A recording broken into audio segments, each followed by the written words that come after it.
The one thing I know for sure about Arizona is do you guys not do daylight savings time? Is that right? Arizona does not do the daylight savings time. Am I remembering that correctly? California. Yeah, yeah, yeah. Yeah. So I always remember around that time of year when I have students in Arizona, we have to have that conversation about, wait, you didn't change, but I did. So we got to reconfigure all of our assignments. Nice. Very good. All right. Well, I believe we are ready to roll, so I will be quiet for a moment. First, hi guys, my name is Samantha. I am a fourth year student at NYU, and I'm so glad to be introducing our guest speaker, Aaron Kate. He is an MCAT expert with over 20 years of teaching experience, including more than a decade specializing in MCAT prep at Kaplan Test Prep. In this session, he will be discussing the basics of building an MCAT study plan based on his many years of experience and research into what actually works for students. I am going to launch a poll asking you a question about your MCAT journey. And at the end of the session, we'll be having a Q&A session with Aaron. So everybody, please welcome Aaron Kate. Hey, thanks. Thanks, Samantha. So, yeah, as she said, I have been teaching with Kaplan for a long, long, long time.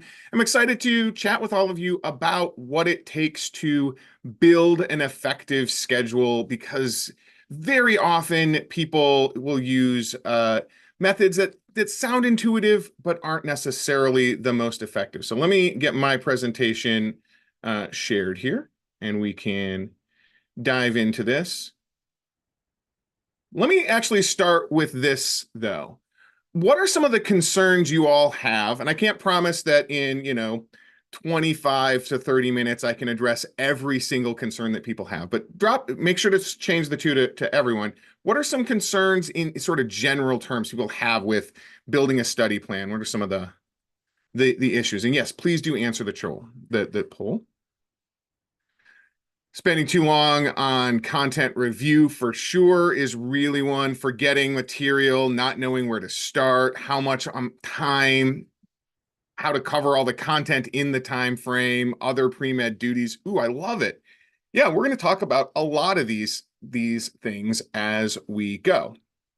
So, yeah, content review plus a full-time job.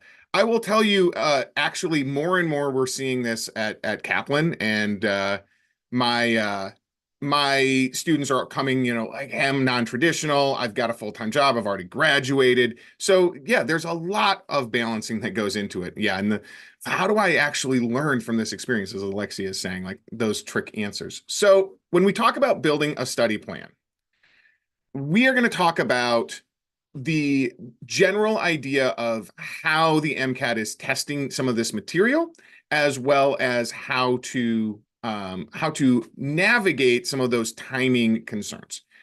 Up here, I have some information for you all for people who are saying, hey, I am interested in taking a course. You do have a discount code through the conference, so you can use captest.com/MCAT, use that code to get 15% off eligible courses. You've also got a link here if you are interested in talking more with a Kaplan expert on scheduling and kind of getting some more information. You can reach out to Jillian, Jillian Shook at youcanbookme.me. So very good.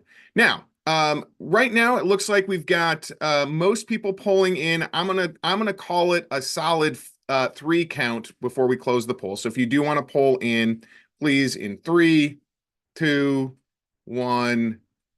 All right, boom. So let's go ahead and lock that one down and show the results.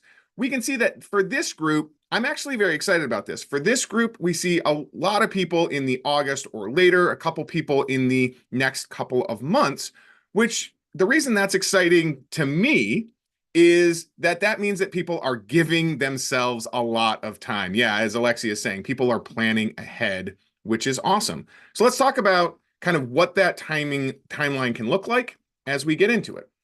Some of this you might already be familiar with, but I want to make sure we're all comfortable with the idea of the sort of rolling admissions timeline, and that right now we're right in the beginning of the current application cycle. So, in an ideal world, if you are applying this cycle, then you would be taking your test or have already taken it, got your scores back, and starting to submit through this month and next, and then on into through the summer. Now, for people who are telling me I'm 2 to 3 months out, it is possible if you're like, well, I'm applying late or I've got a particular program, but it looks like most people are planning to apply next cycle. So you want to still keep this cycle in mind and be looking ahead towards, okay, if I'm applying next summer, I really want to make sure I've got everything ready by about May, June, so I can get those applications in early. I will also say, if you are like, well, it's not perfect. Actually, you tell me, do you think it's okay if you apply not immediately, that you can apply like in July? And do you think students get into medical school if they apply in July and August? Because I know sometimes on the internet it can feel like if you're not perfect, everything is a disaster. But you do have a little bit of wiggle room. So it's always important to make sure that you are giving yourself the best possible chance. And if that means you need a little bit of extra time to finish some stuff on your application or to get that MCAT score, you want to take it. But this is the general guidelines. How are people feeling about their overall schedule at this point? Give me a quick vibe check in the chat. We feeling good? We feeling okay? We're feeling a little nervous. Just give me a vibe check on how people. We're seeing some thumbs up. All right. Kat, very nice. Kat, I'm gonna guess that you're probably speaking for multiple people there. Yeah, yeah, for sure, for sure. So let's talk about some more about the sort of timing here when it comes to this and break it down a little bit. Number one, we want to actually plan out a timeline. And then 2 and 3, we're going to talk about well, what should I actually do with that time? But the first step really is, because it is overwhelming, as Natalie is saying, the best thing with an overwhelming task is to break it down into manageable chunks. First chunk, let's figure out how much time you want to actually take. So how much time do we need? Everybody is ready to do a bunch of math, right? Everybody brought their calculators and is ready to do a bunch of unit conversions from hours to minutes to seconds to days to years to months. I'm just hoping I made somebody panic. Okay. No, the math is not going to be that difficult. There is a little bit of a discussion here. I know. Uh, so our studying time overall, we're going to start with this. The AAMC asks students to talk about how much prep they're putting into the test. I have a question for y'all. When they say students, is this specifying students who succeeded or all students? Is this just the students who made it into med school? This is all of the students. Yeah. This is all of the students. And yes, by the way, feel free to be depositing. If you have questions, you can throw them in the QA because we will be addressing those at the end. So this is all students. So the numbers that the AAMC got for all students is about 240 hours. I want you to use a little bit of MCAT thinking here. If this is all of the students, what do you think would happen to that 240 total hours if we were only looking at students who were more successful? That would be a bit above average. Yeah, it would go up. So our recommendation, based on our own research and observing our students, is 300 to 350 hours. And the reason why is we know that some percentage of the people that the AAMC is interviewing didn't study at all, and some people are going to underreport, right? There's going to be people who are going to say, oh, well, I'm not happy with my MCAT score, so I'm going to lowball how much I studied because I don't want to get a t-shirt from the AAMC that's like, I studied 300 hours and all I got was this MCAT. Like they don't want to feel bad about it. So they underreport. So we want to overshoot this average number. We want to overshoot it by a bit. The other thing is, you probably want to be above average. If you are putting in the extra effort, if you are putting in the work to get this done, if you are planning ahead, as so many of us are, you want to get those above average results. So we're going to kind of pitch this right now to around 300 hours, but your mileage may vary. Your mileage may vary. So here's the simple math. Let's say you already had a test date. You were testing in 12 weeks. So the simple math is if I'm testing in 12 weeks and I want to study for about 300 hours, I take 300 hours, divide that by 12, and I get to 25 hours per week. Does this mean that the correct number of hours to study for the MCAT is 25 hours per week? Just tell me, I want to verify this. No, this is in the scenario where your test is 12 weeks away. So if you're looking at that 25 hours per week and you're saying, I have a full-time job, I've got kids, I've got class, I've got all of these other duties, there's no way I can make 25 hours per week work, that's not a problem as long as you're planning ahead. Y'all tell me what would have to be there if you're like, well, I don't have that. Let's say I only have like, 14 or 15 hours per week. What does that mean about the amount of time I need to give myself to take the test? Yeah, just study for a longer period. So you look at that number and you just say, oh, okay, well, that's pretty straightforward. I can give myself more time. This is especially relevant for those of you who are maybe don't have a test date yet.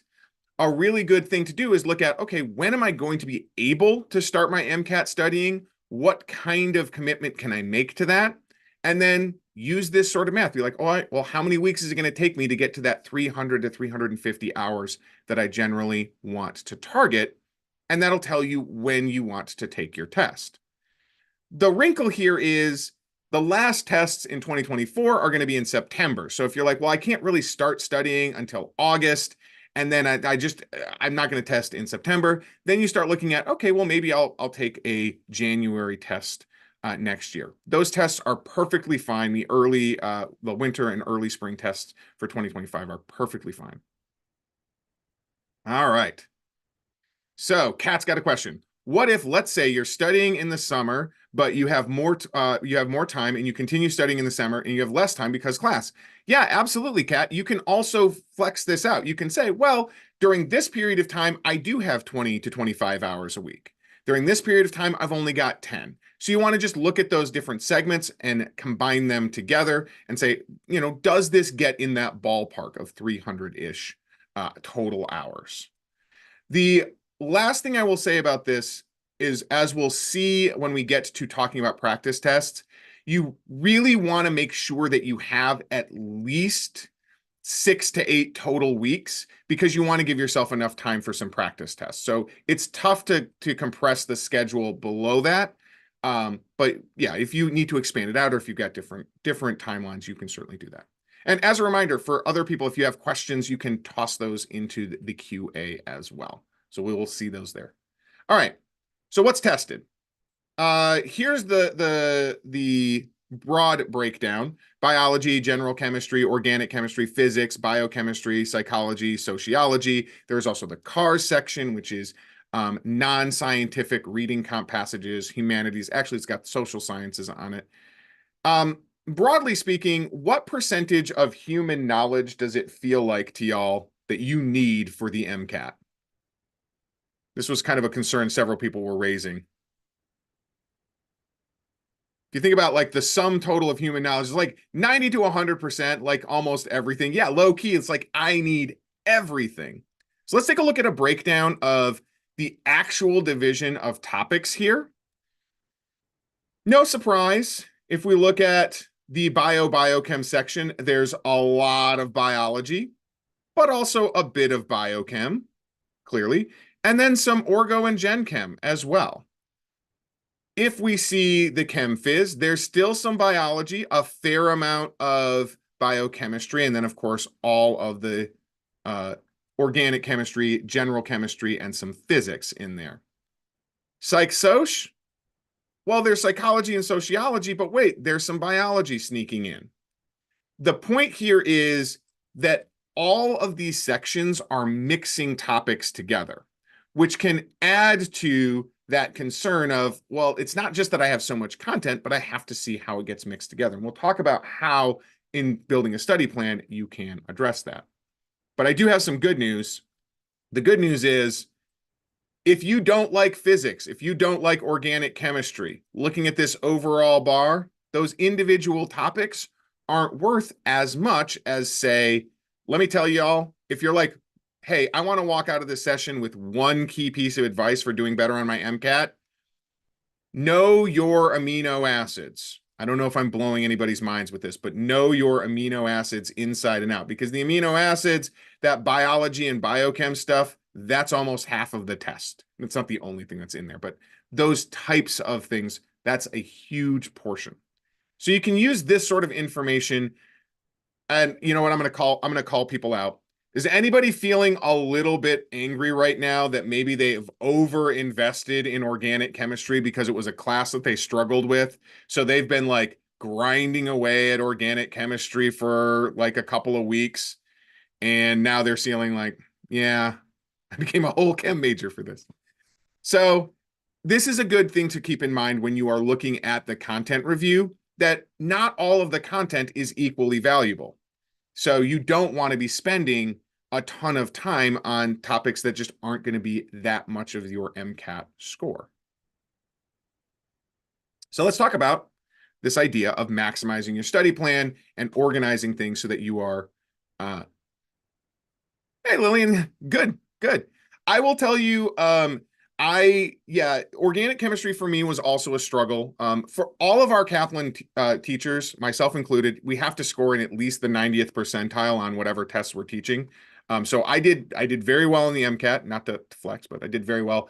But Orgo was a struggle for me. I feel like the only thing that happened in my Orgo class was I learned the phrase like dissolves like, and then a lot of this and shouting non-superimposable mirror images and then pretending that we understood what enantiomers were. That was what I felt organic chemistry classes were like. I don't know if I'm speaking to anybody else's experience, but it was like, okay, all right, fair enough. Yeah.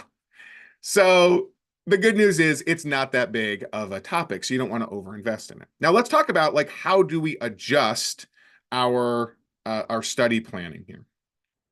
So here's this kind of list of topics. And again, this is not an exhaustive list. This is an exhaustive thing. Kat says, why is psych 20% of the test if I didn't pay attention to intro psych?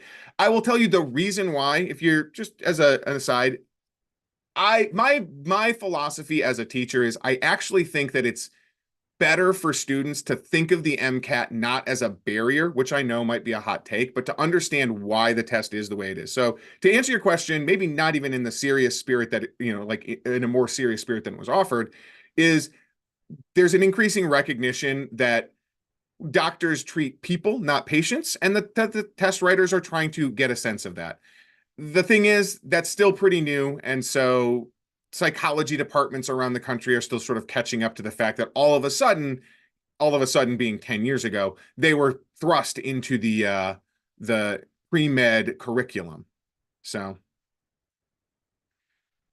yeah, aiming for neurology. Should I switch to biology? I will also speak to that a little bit, Terry. And again, and not to get too sidetracked, but if you're like, well, wait, I don't have a traditional path, that's not a problem. Schools are always looking for people with diverse academic backgrounds, things coming in from it. I've got a number of students right now who are coming into the test, even with stuff like poli-sci majors, where they started with health policy and now they're trying to transition into healthcare. So, yeah, don't you never have to switch things. Schools will see your score breakdown. Your schools will see your individual scores. All right. So let me run through this real quick because I want to make sure that we cover everything before we get to the QA, everything that I have planned. And the thing I want to point out is with this list of random topics, a very normal thing to do would be to say, here's my psych-soc topics. Let me focus on only that. Then, okay, here's my chemistry stuff. Let me focus on only that. And so people will tend to focus on one subject at a time. I am all the way through the physics review book. Now I'm going to go into the biology review book. Now I'm going to go into the chemistry review book. Is that how the MCAT studies or tests the content, though? Like it only tests physics and then it only tests chemistry? No. So, in terms of planning things out, you want to plan on mixing topics together. In other words, you don't want to just do all of physics, but do some physics, then do some biochemistry, do some biology, do some psych soc. And the benefit of this is that you will start seeing how these topics can connect together. One of my favorite things as a teacher is when I can point out that, like, oh, this complicated biochemistry, like we talk about the molecule dinitrophenol, which is extremely effective weight loss drug as long as you don't mind dying. So dinitrophenol, incredibly dangerous, but we can actually explain why it's dangerous and how it works by going down to general chemistry and orgo. That idea of like dissolves like, that actually matters for dinitrophenol. So that kind of thing is really, really cool. And you really want to be building your study plan out to do this. And if that sounds intense, I will put obligatory plug here. Kaplan's already done that for you. We've already built that structure. So if you are looking to kind of get a head start, obviously a prep program that's already done this work for you is a big benefit. But even if you're not prepping, or if you're prepping on your own, then you still want to be taking advantage of this. Last thing I'll say about this piece, and we get into our last goal here, is when it comes to learning material, there is another mistake, and I'll again, I'm going to pitch this to y'all. This mistake of I'm going to do all of physics, then I'll do all of chemistry. Has anyone been trying that approach? It's okay if you have. It's very, very common. Of like, let me finish the physics. Then once I've reviewed the physics, I'll move on to chemistry. Once I've done that, like that step-by-step approach. Mm-hmm. Alexia, you did do that. Pablo, yeah. Yeah, that's kind of how I thought I'd study. So yeah, Natalie, great. You switch it up. So there's another issue with that. I hear this a lot from students, which is I'm worried about forgetting stuff. So how many of you are like, I'm worried about physics because it has been a hot minute since I took my physics class? That was a year ago, 2 years ago, 3 years ago. Mm-hmm. Seeing the hands come up. Yeah. Yeah. So think about if your study plan is I'm going to do physics, and then when I'm done with physics, I'm going to set it aside and never look at it again until the MCAT shows up or until I start doing practice tests. What's going to happen to all of that physics content?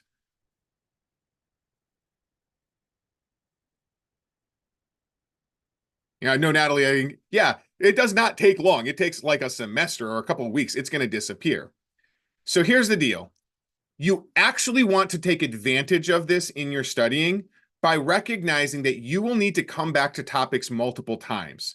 And that means the first time you cover something, you need to be comfortable with the idea that you're not going to master it. I'm not going to be perfect at physics the first time I cover it.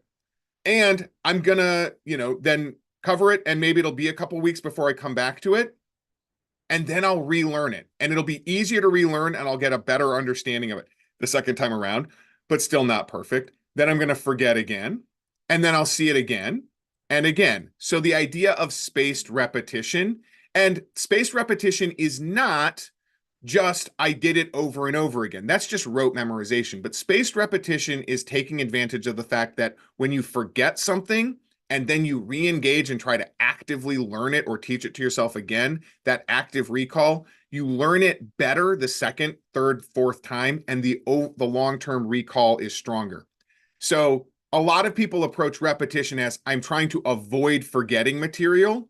What you're actually supposed to be doing is giving yourself enough space so that you do forget a bit, and then the act of relearning and remembering it strengthens those connections even more. So forgetting is not a bad thing if you're building it into your program of, hey, I'm going to come back to these multiple times. Again, obligatory plug. We did this with the Kaplan programs. There's naturally at least 3 passes through the material. So you see all of the base material once in what we call content refreshers, all of it a second time in what we call application modules, and then you get into the prep cycle where you're doing practice tests repeatedly. So you're seeing the material over and over again. All right. So those are the general ideas of doing the study planning. The last thing we're going to talk about here is, okay, so I have this sense of like I should be mixing stuff up. I should be giving myself time to forget and recall, coming back to things. How do I use my resources effectively? So I'll ask you all, what do you think is the most important resource for any student? What is the most important resource for any student trying to prepare for the MCAT? What type of resource? Time is an important one. Practice questions, Anki cards. Millie's got it. Practice tests. The absolute single most important resource for everybody, no matter who you're prepping with, and I hope it's with us, with Kaplan, but no matter who you're prepping with or how you're prepping, practice tests are critical because the MCAT is just built different. The MCAT is wild and you need to get experience with it. So earlier I said you want to give yourself at least 6 to 8 weeks. That is because you want to give yourself time to take at least 6 to 8 practice tests before your actual test day. Based on our research, based on observations of our own students and talking with students who didn't prep with Kaplan, things like that, we know that that number is pretty consistently the average for what successful students are doing. The deal is, if you take 6 practice tests the week before your MCAT, what's going to happen?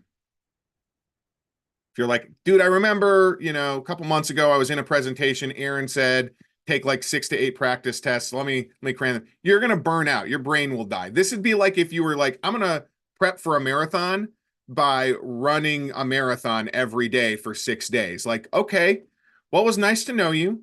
Would you like me to tell this story at your funeral, or would you like your friends to not be embarrassed by how bad your decision making is? Like, what are you talking about? Don't do that. Don't do that over and over again. You got to give yourself some space. So a good general thing when building a study plan is to realize that you really don't want to be doing practice tests at a rate of probably better than or faster than 1 per week. So if you want to take 6 to 8 practice tests, you want to give yourself probably like 6 to 8 weeks to study at a minimum, just so you have time for those practice tests. You can see this is a breakdown of how Kaplan divvies up our course. We start you off with a baseline exam. That's right. We make you take a practice test before you're ready. And the reason we make you do that is the point is not to get the score you already want. The point is to see where you're at. These are a baseline score. You're not going to get stuck with that score. You're going to improve on it, but you need to know where you're starting from in order to know what you need to work on. Then, like we said, we've got that first pass, the content refresher. We build in some additional practice tests through these application modules, which is the second pass. And then you get the prep cycle, which is take a practice test once per week, review that practice test, and then use that review to target your resources further. For Kaplan students, what we do is we say everybody has broadly the same needs through these content refresher and application modules. In other words, here's just the generalized stuff that we know shows up on the MCAT a lot, we know is broadly applicable. You should learn this. So what's the advantage then of the prep cycle after that? What's the advantage of a part? And for no matter how you are setting up your study plan, you want to think about this, that there's some stuff at the beginning that's so general, so broad, everybody's going to benefit from it. But why do you want to have this part at the end where you're taking regular practice tests and reviewing them and going from there? What benefit will that offer you, do you think?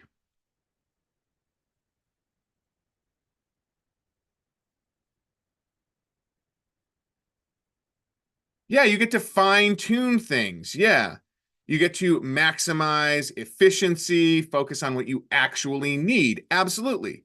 So, for example, you don't want to keep working on stuff you already know. And some of us are definitely guilty of this. Some of us are like, ooh, it feels good to get these questions right. I'll just keep doing quizzes on this. I'll just keep reviewing this. Yay, I feel good about it. And that's great. But that's not improving your score. That's not where your points need to come from. Your points need to come from the stuff that you were struggling with. So you got to make those adjustments. So you want to say, okay, take a test, review the test, and then use that to target those specific ideas. The trick to this is knowing how to review effectively. So let's talk about reviewing effectively. You might be looking at a question and you get the question wrong. There's a couple of things you want to think about. Number one, it is a mistake to always assume the problem was you just didn't know enough science content. The MCAT does require you to know a lot of science, but it's not actually a science test. And I'm going to pause here. I'm going to ostentatiously take a drink for your shocks or booze. When I say the MCAT's not actually a science knowledge test, you feel free to be like, what? Boo. Mm. Thank you for playing along. No, it is not actually a science knowledge test, genuinely.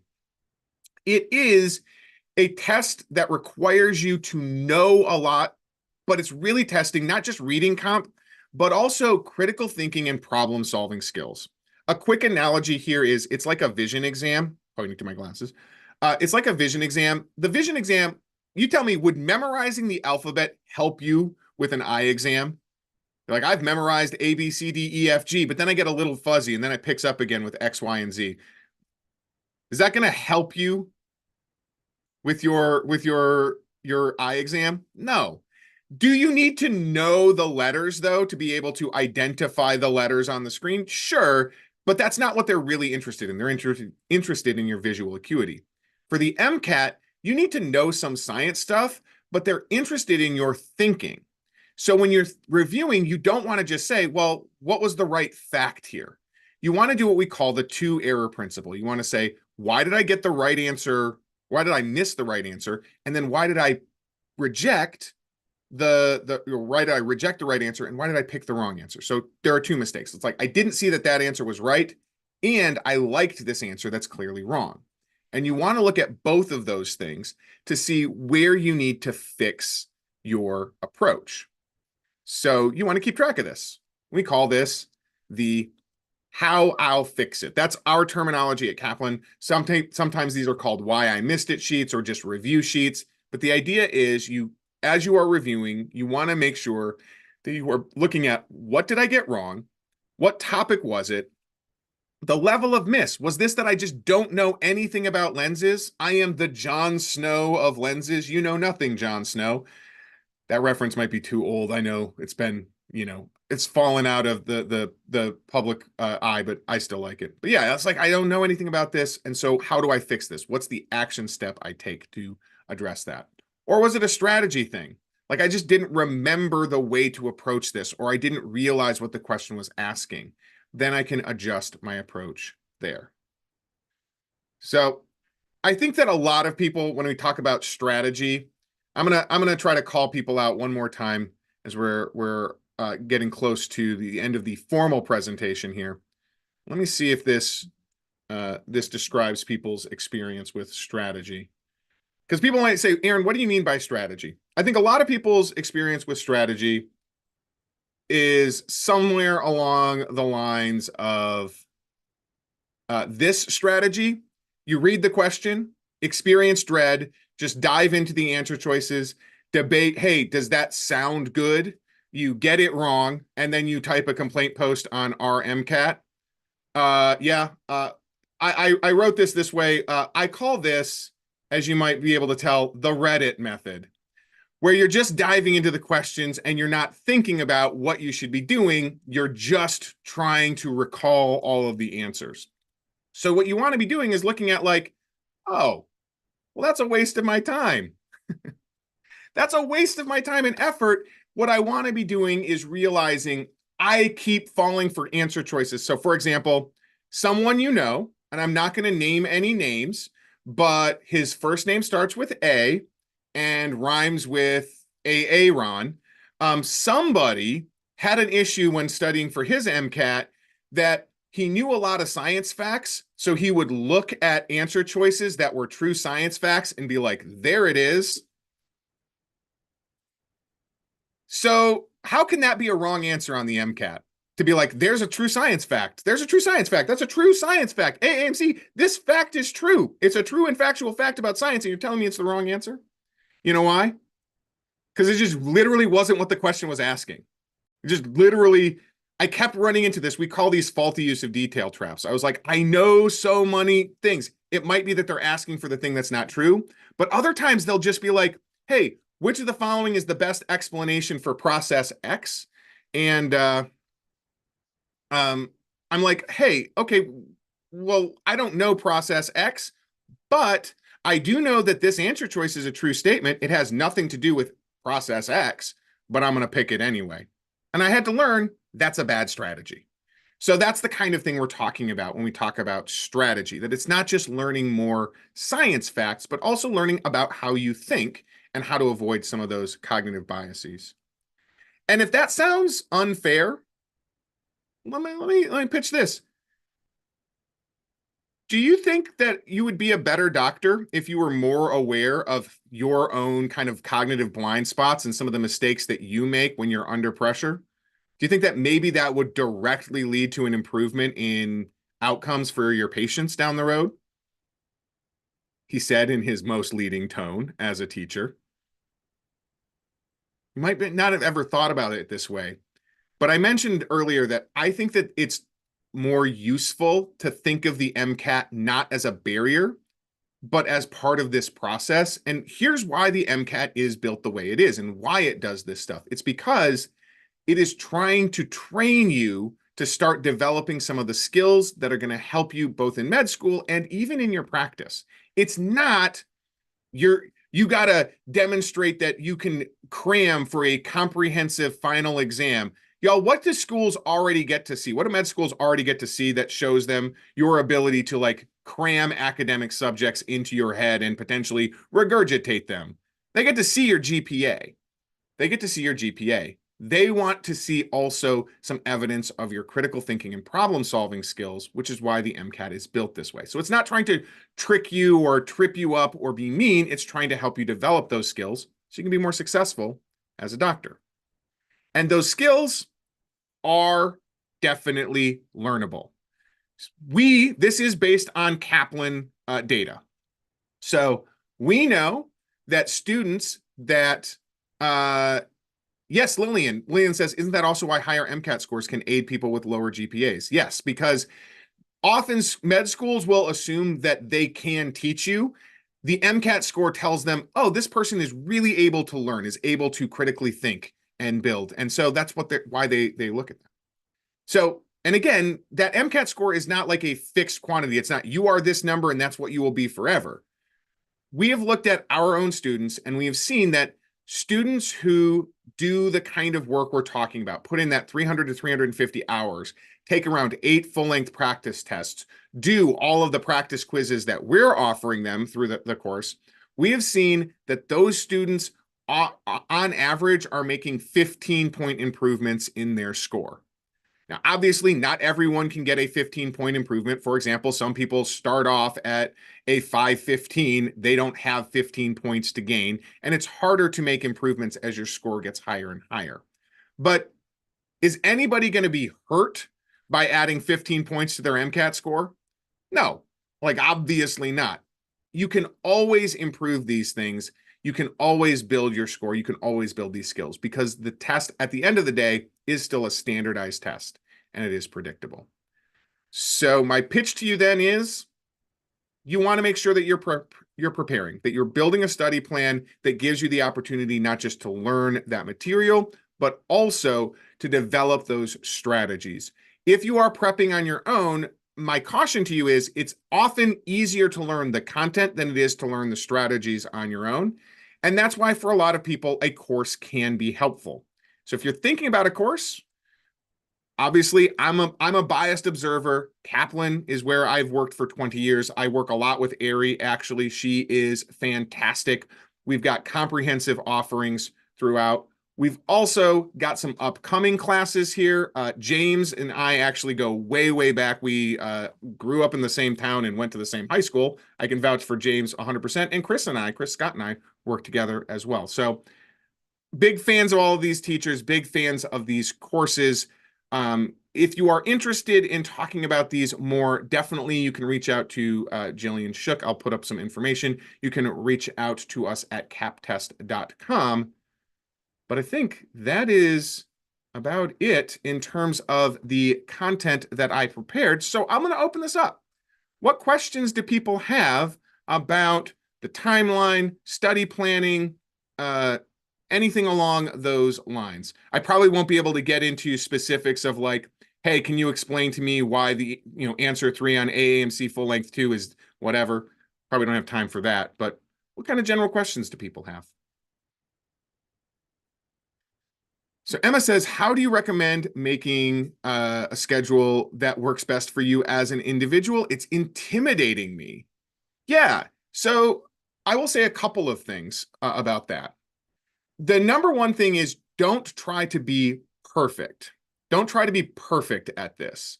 Say, okay, I have a couple of things that I know I need to work on, and let me just focus on those. It's really easy to start off. Again, I've been there. I know looking at like initial test scores and being like, okay, well, the only thing I have to work on is literally everything, so I don't know where to start. So you just pick one or two things to work on first, and don't worry about it being the best thing or the most important thing. Despite what people will have you believe, you do not need to approach your MCAT studying with the same approach to min-maxing that maybe you approached your Baldur's Gate character. So definitely, it's okay to be a little bit flexible and be willing to make adjustments as you go. All right, so Samantha's going to come back on to also toss questions from the QA. Let me scroll back through here as well. So Samantha, feel free to jump in if you've got a question for me from the QA while I'm looking back. Hi, everyone. Please feel free to ask questions in the Q&A section. They're all going to be coming up, and I will be asking them to Aaron. So we have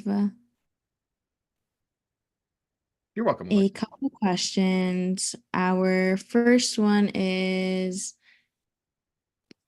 if I plan to take the MCAT in January, do you think it would be a good idea to take a Kaplan course over the summer, or is this too early? Um, if you want to take it in January, a course over the summer is fine. I guess my assumption here is the question behind the question is over the summer, I've got time.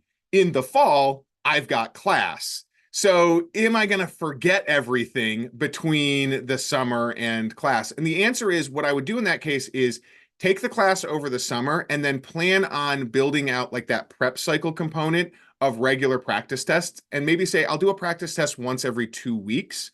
That way, it's not overwhelming. It's not necessarily impeding your class schedule too much, but it does still keep you kind of regularly coming back to the material.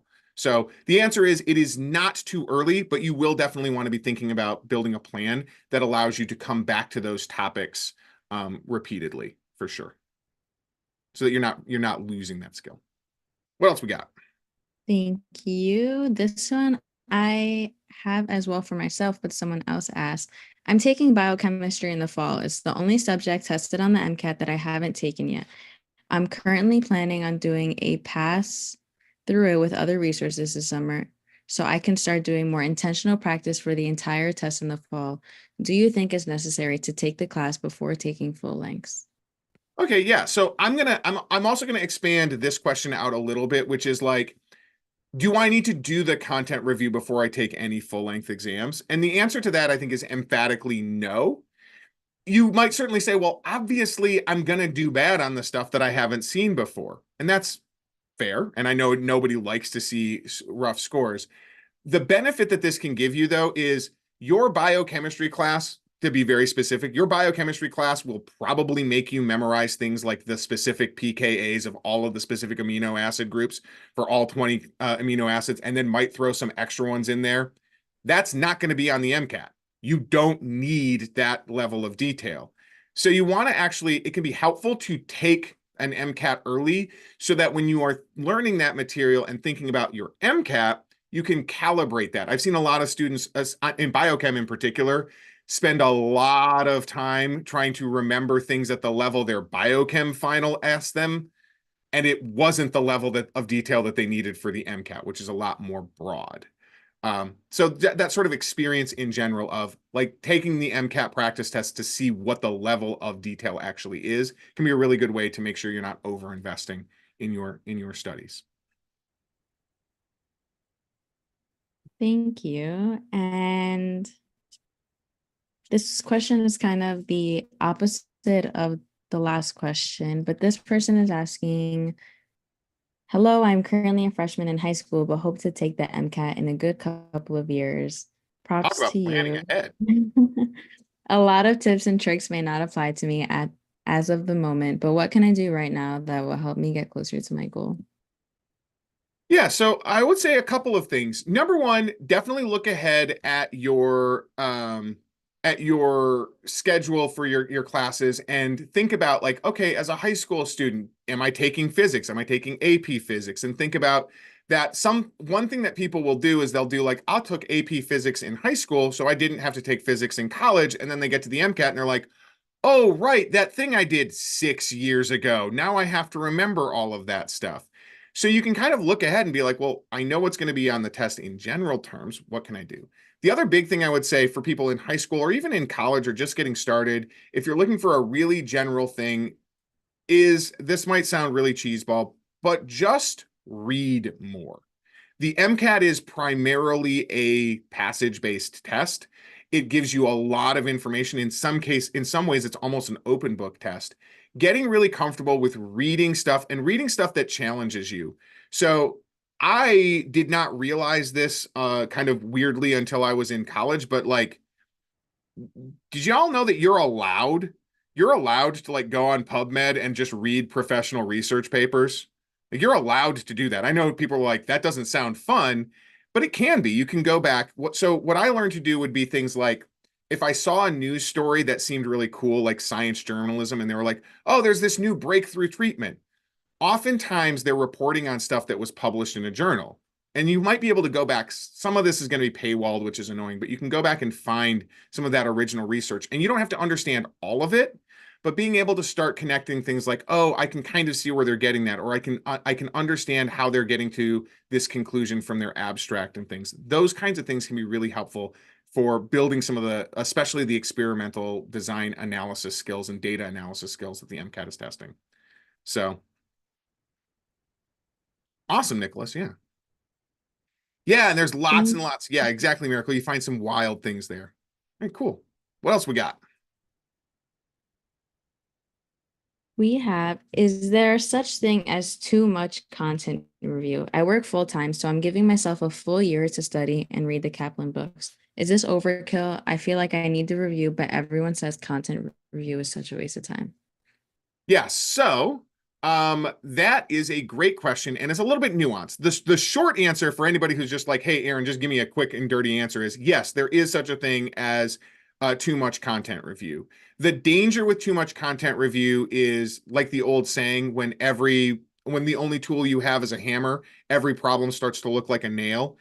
It's really easy to approach the test from the standpoint of I just need to learn more content. And I have seen students start to getting into things like, how did I know that the promoter region for this particular biochem, like this particular gene was on this particular chromosome? And like, is that a fact that I need to memorize? No, not at all. That was in the passage. You were supposed to get that from the passage. Don't write that down as a flashcard to like memorize for the future. And you can kind of start obscuring what the test was asking you to do. That's the initial answer. The other side of this, though, is content review is important in the sense that you need to have a broad basis of knowledge. You need to know things like you need to generally understand how chemical equilibria works, the KEQs, products over reactants, and the general ideas there. And if it's been a while for that, you're going to want to do that review. I would not memorize or like try to use any kind of textbook cover to cover for this, because the danger there is that you memorize the text but don't necessarily know how to do it. So my pitch is, if you feel like you still need that content review, base your content review around doing regular practice questions. So like in a Kaplan course, we've got the content refreshers, which are some short videos. They're not intended to be comprehensive and cover everything, but they cover some of the foundational topics. But we actually start those content refreshers with a quiz and we end them with a quiz. So the idea is you do some practice questions and realize, okay, I don't know this, and here's the specific things that I don't know that I need to recall, that I need to understand. Now let me go into my resources, learn that stuff, and then I can do some additional work and see what else in that topic. So it's not, let me just learn everything up front and the sort of approach of, let me just take a kind of a shotgun approach, learn everything and hope for the best, but use practice questions to target that.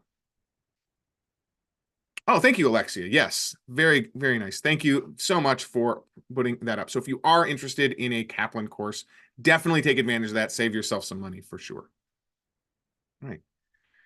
Samantha, I think we got time for a couple more. We do. This next question is, what is your recommendation for memorizing Florida's formulas? I'm so sorry. Just pure flashcards, or do you have any tips? Yeah, that is a great question. So the question is about formulas specifically. I am going to tell you, so when I am learning formulas, I will try to learn them not as a pile of symbols and numbers and letters that I can just memorize, but I try to actually learn them from like, what's the story of this? So to give you a quick example, there is an equation in fluid dynamics called Bernoulli's law. I'm going to start off with this idea. What do we know is true about the initial energy of a system and the final energy of a system? The total initial energy and the total final energy, assuming this is a closed system. It's conserved. So initial energy equals final energy. Everybody knows that. Duh. Okay. Bernoulli's law is this.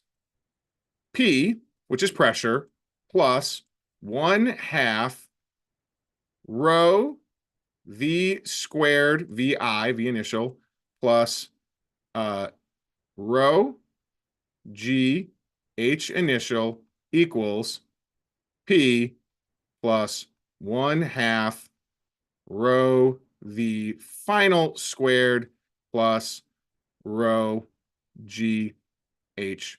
Oops, I gotta move this because there we go. H final.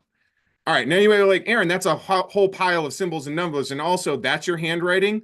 Your third grade teacher must be embarrassed for you right now. Apologies to Mrs. Gustafson, but yes, this is what my handwriting looks like. Here's the thing that I want to show you about the story, though. We all know that initial energy equals final energy. Any physics people in here tell me what this term looks like? 1/2 rho V squared. What does that look like?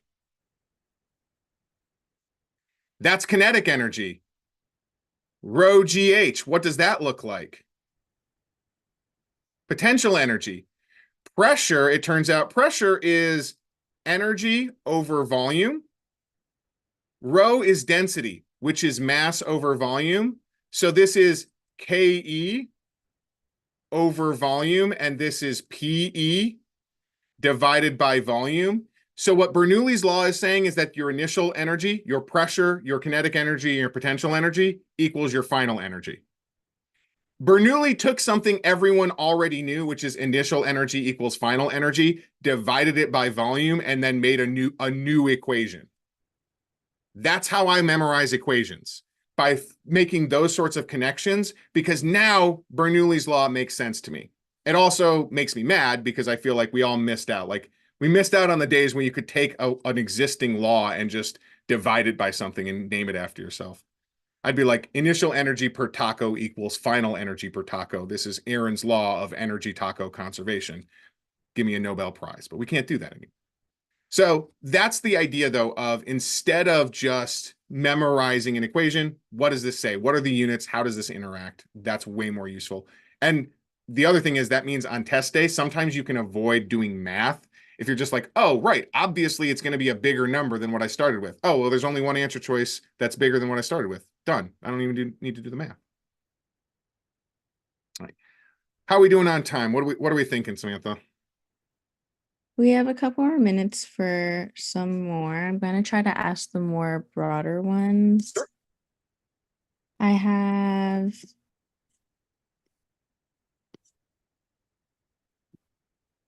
one that asks about, I know you touched on this earlier, but mixing up the content during content review as opposed to finishing one book over another. This person asked if they should simply switch back and forth between books during the initial review, or is there like a specific method or order Yep. that they should? Yeah. So if you are building your own study plan from scratch, that is probably going to be one of the toughest components of like the content review is figuring out how to move between things. What I would recommend in that case is base it off of your practice tests. Because the MCAT mixes topics already, you can kind of cheat off of their work and be like, okay, well, I saw in the Chem Phys section, I got 15 questions wrong, but they were a mix of chemistry, organic chemistry, and some kinematics. So I'm going to do some kinematics, some organic, like I can mix based on that and kind of do it sort of naturally that way. For a prep course, that's kind of one of the big draws of a prep course is that that work has already been done for you, especially with Kaplan's prep courses. That's how we already built it in that way. But if you're trying to kind of reverse engineer that on your own, the thing that I would be doing is basing it off of regular practice tests, as opposed to saying, because there's not going to be one right way to jump between topics. For some people, it's going to be more important to see the connections between physics and chemistry. For other people, it's going to be more important to see the connections between biology and behavior. So what those connections will be will vary from person to person. We broke them out at Kaplan based on kind of the most common connections, but your mileage might vary. And if you are putting in the effort to do it yourself, then the definite thing you should do is make sure it's tailored to your performance. So center it around your practice tests. Thank you. And this is our last most upvoted question. Is 3 month, 6 month, or 12-month prep most recommended? That is a great question. It's a very, very general question. I'm going to start with this answer, which is yes. Yes, it is. Yes to all of those. The real answer is it depends on your particular situation, like really genuinely. I think for most people, a 3 month course is sufficient. And for a lot of people, that can be kind of ideal if you are like, well, like I'm not applying this cycle. I want to take the test in late August or early September. That way I can prep over the summer when I've got time, get my scores. My scores are going to be good for several years, for at least 3 years before I need to take it again. So I'll do that. If I'm taking a gap year, I'm covered. That's great. There's also though people who will say, well, my timeline is I can't prep over the summer. I've got a job, I've got whatever. I want to be prepping, over the next year, and I want to be being, done with my MCAT and starting to do my application next cycle. So I want to be done around May of next year, which means I want to take, about a year starting now and spread it out more. So I think it really does depend on your own timeline. The advantages of a shorter timeline is it's not eating up your life for as long. You can get it done, have it over. You have the opportunity to retake more readily if you spend less time on it. The advantage of spending longer time is you have longer time to make adjustments to get to that target score. So there are advantages and disadvantages to both. The mistake, I think, in any of these cases is to say, I did my course, therefore I learned the material, or I did my studying, therefore I learned the material, and I will still have that no matter when I take the MCAT. You want to make sure that you are thinking about, well, when am I actually taking the MCAT, and making sure that you are continuing to do regular prep, regular maintenance practice, at least through that. So if you are doing like a 6 month program, in particular, the MCAT is never offered in February. Just to shout this out, this is a fact. At Kaplan, I'm gonna be a little bit. I'm gonna say it. When students come to us and we say, "Hey, when are you planning to take the test?" and they say February, internally in all of our heads, what we're thinking is, "Hey, tell me you haven't done your MCAT prep yet without telling me you haven't done your MCAT prep yet," because like there's no February test dates. And so the reason that's relevant for scheduling is you want to think like if I'm doing a 3 month program and then I was going to test in February, well, no, you're not. You're not testing until March or April at the earliest. So you would need to think, okay, what do I do in that extra time? So that's another thing to be considering on that timeline. All right. Did we do it? Did we cover them all? Or get Great the high job. lows? Great.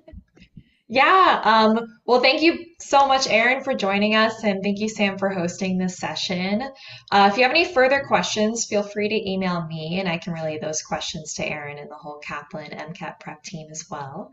Again, my email is mphc@nationalprehealthconf.org, and that's also in the lobby chat. But yeah, thank you so much again, Erin, for presenting. It was great. You're welcome. It was my pleasure. I hope people found it informative and at least not necessarily as dry as they might have feared. So, Oh very good. no, it was great. It was very interactive.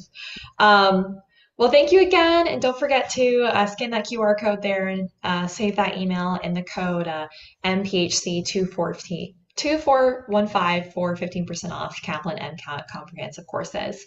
I'd like to quickly highlight that right now we are going to do a break. So for those of you on the Pacific Coast, it's about lunchtime, but I know it's like 3:30 on the East Coast, so maybe get a snack if you're over there. But for me, I'm gonna eat my sandwich. And our next session after that is at 1 p.m. Pacific time / 4 p.m. Eastern time. It is choosing dentistry as a career. So if you're someone who's not exactly sure if you want to go into medical school, is considering dental school, want to learn more about that pathway, highly recommend checking it out. It'll be by Dr. Brownstein, the Dean of Admissions by Midwestern College of Dentistry.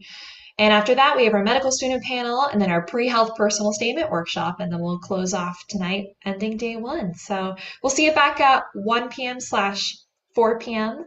But thanks again. Feel free to DM us on our Instagram at National Growth Community if you have any questions. But yeah, thank you so much. See you then. Thanks, Erin. Thank you, Erin.